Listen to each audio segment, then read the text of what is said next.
On a vu, on a entendu ici, traduit en russe, les mots d'Emmanuel Macron. Vous suivez de près ce que dit le président français, plus que ce que dit par exemple le chancelier allemand. Qu'est-ce qui, dans les mots d'Emmanuel Macron aujourd'hui, hérisse le poil du pouvoir russe ? Il est le premier entre leaders européens qui a directement évoqué l'envoi des soldats au sol en Ukraine.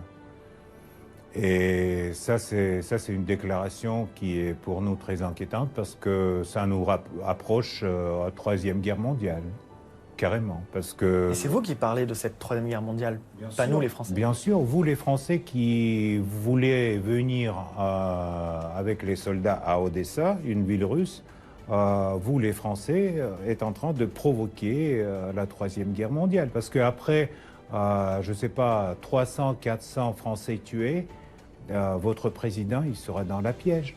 Il devrait soit accélérer l'histoire, soit augmenter la présence de troupes, soit retirer les troupes. Vous dites qu'Odessa est russe. Le gouvernement, le Kremlin dit aussi que le Donbass est russe et d'ailleurs la majeure partie de l'Ukraine serait russe. Historiquement, bien sûr, personne ne conteste la culture commune entre ces terres et la Russie. C'est pas la culture commune, c'est la même culture parce que c'est le même peuple. Mais moi, en tant que journaliste, je me suis rendu en Ukraine depuis le début de la guerre. J'ai rencontré des Ukrainiens et tous me disent leur volonté de rester à l'écart de la Russie, de garder leur indépendance, de rester ukrainiens et non pas de devenir russes. Est-ce que vous entendez cette voix des Ukrainiens qui vous disent « laissez-nous tranquilles, on veut être indépendants ». On a pendant 30 ans attendu que ces Ukrainiens arrêtent de faire des bêtises contre les 20 millions de Russes qui vivaient en Ukraine, de leur interdire leur langue, de leur interdire l'éducation en russe, de interdire l'histoire, d'ailleurs, commune qu'on a l'Ukraine et la Russie. L'Ukraine, c'est mon pays. Mon arrière-grand-père était le maire de Kiev. C'est mon pays. Et je ne veux pas que mon pays devienne un pays nazi, comme aujourd'hui. Mais les choses changent. Je ne veux pas que mon pays parle une autre langue. Et je ne veux pas que mon pays sera en base de l'OTAN pour les missiles contre mon pays. Et je ne veux pas que mon pays, Ukraine, restera sous la dictature des pays occidentaux et de l'OTAN. L'Ukraine n'existera jamais dans les frontières qu'il y avait avant la guerre. Point. N'existera jamais. Pour nous, c'est une question existentielle. Et on ne va pas arrêter, on ne va pas retirer les troupes, on ne va pas faire semblant qu'on est...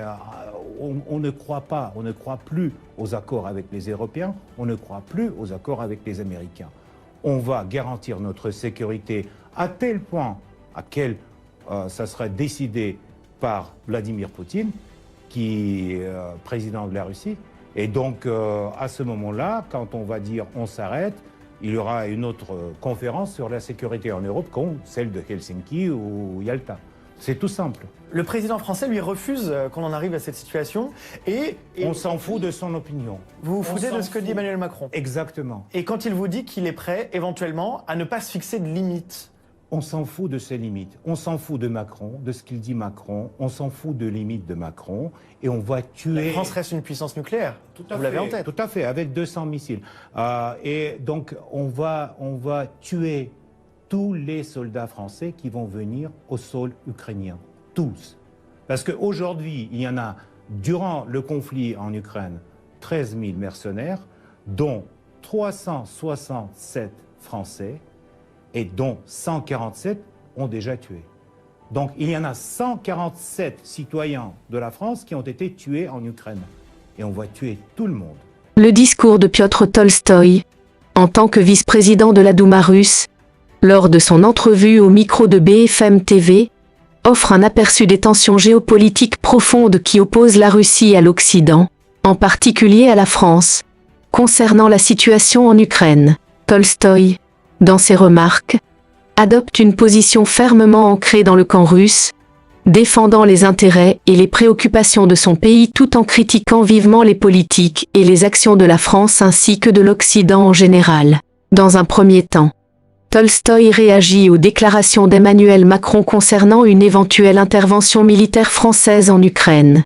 Pour Tolstoï, de telles suggestions sont perçues comme une provocation dangereuse, susceptible d'entraîner des conséquences catastrophiques, voire une escalade vers un conflit mondial. Cette mise en garde dramatique vise à souligner l'urgence de la situation et à susciter une prise de conscience quant aux risques encourus par de telles actions.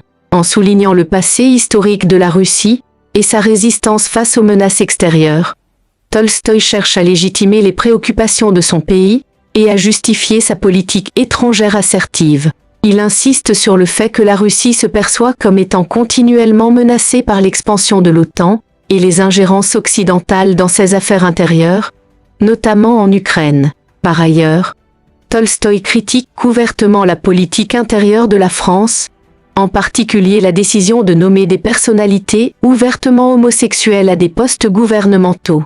Cette critique reflète les valeurs conservatrices et traditionnelles de la société russe contemporaine, mettant en avant une vision de la famille et de la moralité qui diffère de celle préconisée par l'Occident. Tolstoï met en garde contre les conséquences d'une escalade militaire en Ukraine, soulignant le risque de pertes humaines importantes et d'une détérioration encore plus marquée des relations entre la Russie et l'Occident. Son discours traduit ainsi la volonté de préserver la sécurité et les intérêts nationaux russes tout en dénonçant ce qu'il perçoit comme en abordant la question du Donbass, Tolstoï défend la position russe selon laquelle cette région est russe et devrait être rattachée à la Russie. Il affirme que la Russie a des liens historiques et culturels profonds avec le Donbass, et que la population de la région partage une identité russe. Cette vision renforce la volonté russe de maintenir une influence significative sur l'Ukraine et ses régions contestées. Tolstoï rejette également les allégations selon lesquelles les Ukrainiens souhaiteraient rester indépendants de la Russie. Il affirme que les autorités ukrainiennes oppriment la minorité russophone en Ukraine, restreignant ainsi leur droit à l'éducation et à l'expression culturelle en russe. Cette représentation de l'Ukraine comme un pays nazi est une stratégie de propagande visant à diaboliser le gouvernement ukrainien et à justifier l'intervention russe dans la région. En ce qui concerne les relations avec l'Occident, Tolstoï exprime une attitude de défiance envers les accords et les engagements passés avec les Européens et les Américains. Il affirme que la Russie ne croit plus en l'efficacité de ces accords et qu'elle garantira sa propre sécurité sous la direction de Vladimir Poutine. Cette déclaration met en lumière la volonté de la Russie de poursuivre ses intérêts stratégiques indépendamment des pressions occidentales et souligne son désir de jouer un rôle dominant dans la région. Interrogé sur les limites éventuelles fixées par Macron concernant la défense de l'Ukraine, Tolstoï rejette fermement l'autorité de la France dans ce domaine et met en garde contre les conséquences potentiellement désastreuses d'une intervention française en Ukraine. Il souligne le risque d'escalade militaire et met en avant la capacité de la Russie à riposter, y compris par des moyens nucléaires, en cas d'agression extérieure. En conclusion, le discours de Tolstoï met en lumière les tensions croissantes entre la Russie et la France concernant la situation en Ukraine, ainsi que les risques potentiels d'un conflit militaire. Sa rhétorique alarmiste et sa position intransigeante reflètent les profondes divisions et les intérêts contradictoires qui sous-tendent la crise ukrainienne et mettent en évidence la nécessité d'une diplomatie efficace pour éviter une escalade majeure.